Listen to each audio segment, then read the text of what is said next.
Lego, my Jameso. What's up, Lego fans? Please, please, please watch this video before you part something out on Bricklink. I know you may have looked into it or you see some videos here and there and you're like, wow, I can make a lot of money. Here's what I'm going to talk about. In this video, I'm going to talk about what parting out is, should I part something out, how do I part something out, and lastly, what are some tips and tricks about parting out if I do decide to part something out. Scroll to any part of this video or any section that you're more interested to hear about. If you haven't parted anything out, please watch the whole video because this video is informative and I've made multiple mistakes with parting out, and I think there's some information in this video you should know yourself. Without further ado, let's get right into it. So I'm going to talk to you right now about what parting out is. So let's go to Bricklink. Once I'm on Bricklink, I'm going to search a set that I have that I want to part out.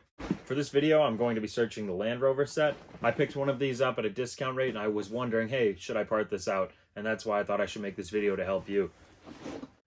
I select it here, and this category, everything comes up here.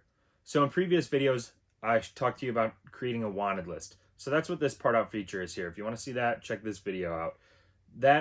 All it does, it itemizes everything in that set, puts it into one list, so then you could go through and check off what you have, what you don't have, what you need to buy, so you can complete your sets. In today's video, we're showing you how to part something out for your inventory.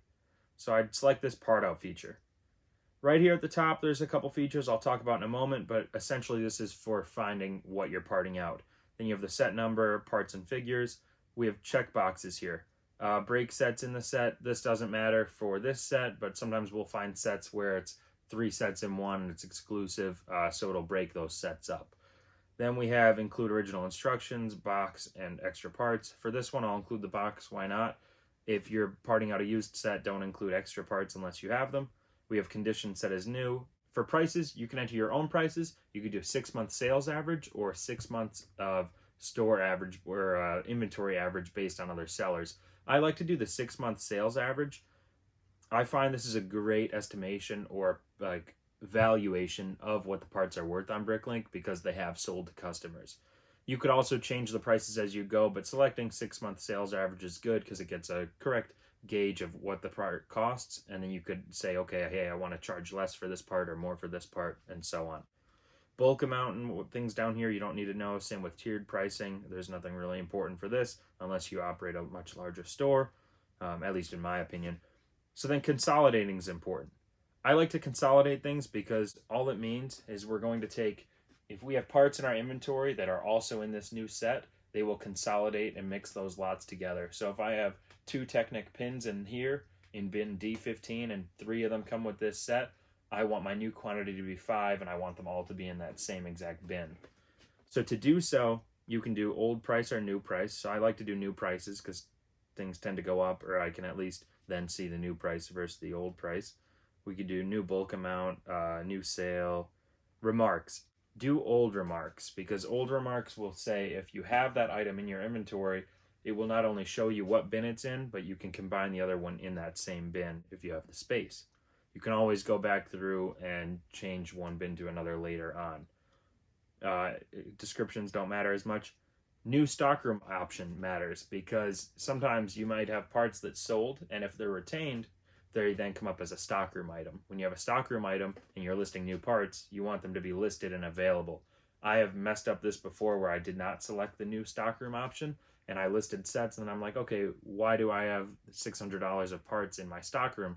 And I go through and say, okay, wow, hey, there's these parts that were not listed or they're in my stockroom, so they're unavailable from customers to see. I like to do the new retain option to make sure everything's retained, and then weight doesn't matter so much for me. So then just for the heck of it, I'm going to submit this. And so this page will come up. This is where you can edit things. Everything here in red, where it highlights up top, is something I already have in my inventory. So I'll take those parts and I'll set them aside until the next step.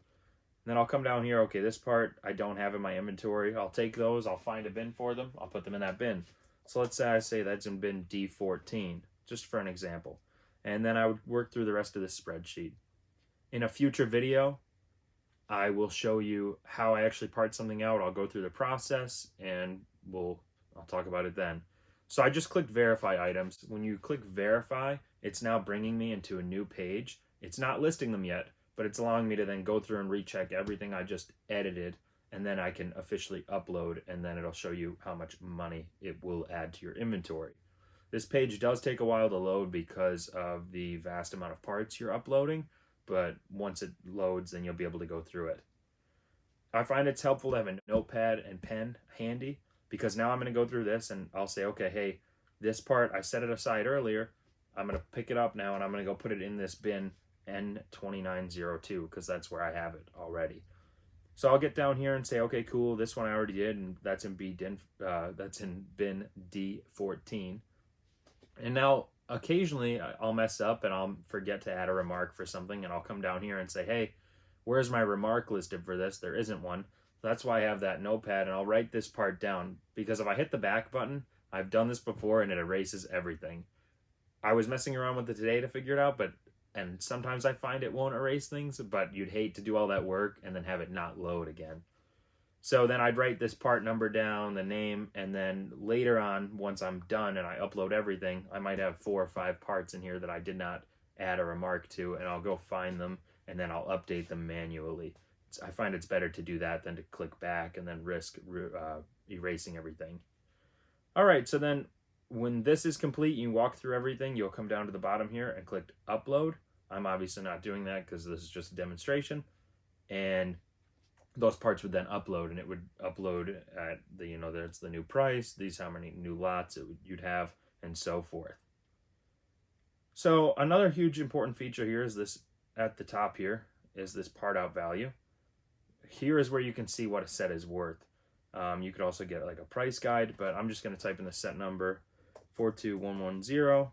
That's going to be new with parts and figures, get value. And I see that it's $300 and 30166. That's pretty cool, saying that it's a retails for 200. Let's say I bought it at 160 or 180 on sale, and now I think, hey, wow, can I really make $120 on this? A lot of you might wonder and say, hey, it looks like you might read this and say, wow, it looks like I can make a lot of money on it. It seems like a viable option. Should I do it? And that leads me to my next part. So the final question has a short and simple answer. Should I part something out?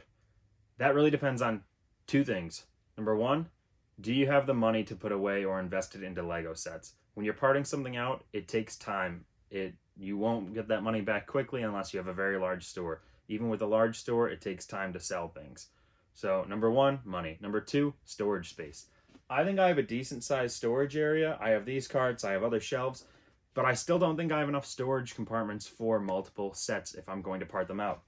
If I want to part this out, we already said that's going to be close to, that's 2,500 items or parts, and then it's probably in, what we said, like 200 lots or something like that. So that's a lot of bins, a lot of storage space, and not only does it take up space, but then it's, you're only selling parts at a time.